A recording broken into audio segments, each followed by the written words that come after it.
একটা লোক মনে করেন যে 10,000 টাকা একটা কামানোর ক্ষমতা নাই। হ্যাঁ, আপনি তার সামনে 10 কোটি টাকা রাইখা দিলেন, সে কি করবে? না খেয়ে বসে থাকবে? সে তো জানে যে এই 10,000 টাকা কামাইতে ওর কষ্ট, তো 10 কোটি টাকা সারা জীবনও কামাইতে পারবে না। তাহলে ও লোভ কীভাবে সামলাবে?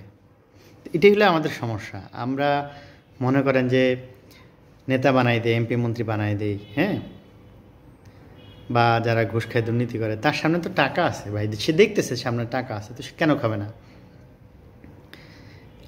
আপনিও তো বোকা, আপনি আবার আশা করেন যে তার সামনে টাকা আছে, সে খাবে না, সে সৎ থাকবে। সৎ কেউ থাকে না ভাই। চোররে আপনি ধর্মের কাহিনী শোনাইতে পারবেন না, যার পেটে ভাত নাই সে আপনার কথা শুনবে না। এবং চোর হচ্ছে সবসময় মিথ্যা কথা বলবে, উল্টা কথা বলবে।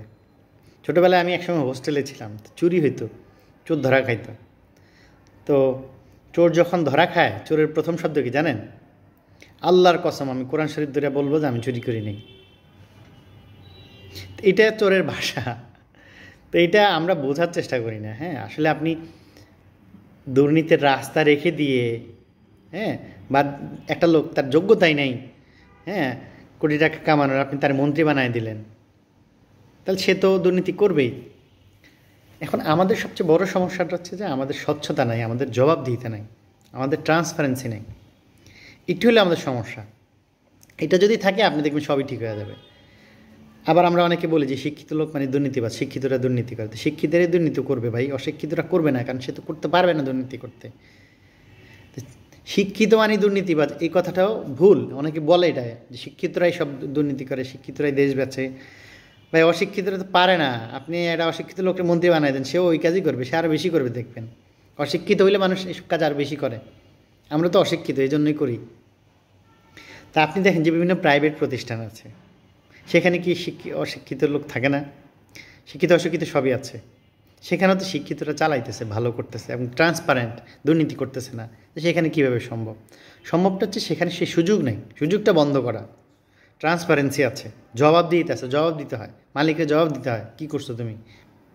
হ্যাঁ, এই জায়গাটা আমাদের নাই।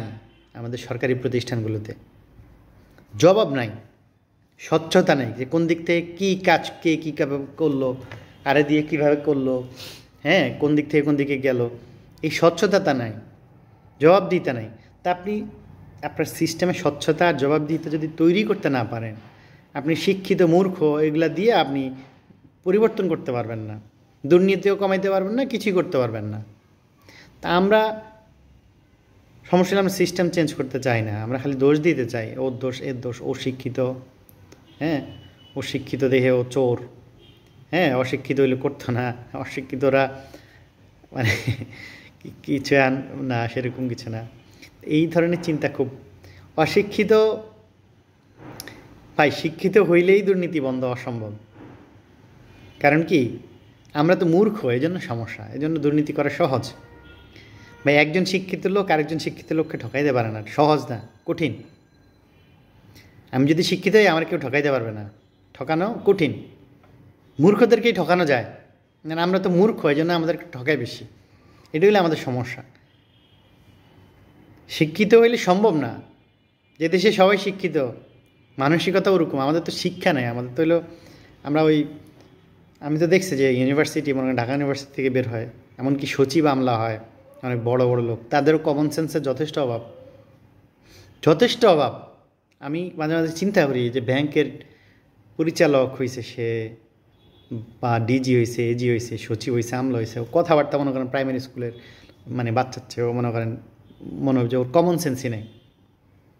হ্যাঁ, আমরা সেই লেভেলের শিক্ষিত আর কি। এই শিক্ষিত হইলেও লাভ নেই, সত্যিকারের শিক্ষিত হইতে হবে। অনেক দেশে থাকবেন মানুষের শিক্ষা কম, কিন্তু তার কমন সেন্স মারাত্মক। আমি পৃথিবীর অনেক দেশের মানুষ দেখছি, 70-80টা দেশের মানুষ বাংলাদেশের নামও জানে না, বাংলাদেশের নামও জানে না, বাংলাদেশ বললে বলে কোথায় এটা, কিন্তু তাদের কমন সেন্স খুবই মারাত্মক লেভেলের। আর আমাদের সমস্যা হলে আমরা সব জানতাম, সব জানি, রাজনীতি, অর্থনীতি, সব এমন বুঝি, সব বুঝি, কিন্তু আমাদের কমন সেন্স নাই। মারাত্মক সমস্যা আমাদের এটা।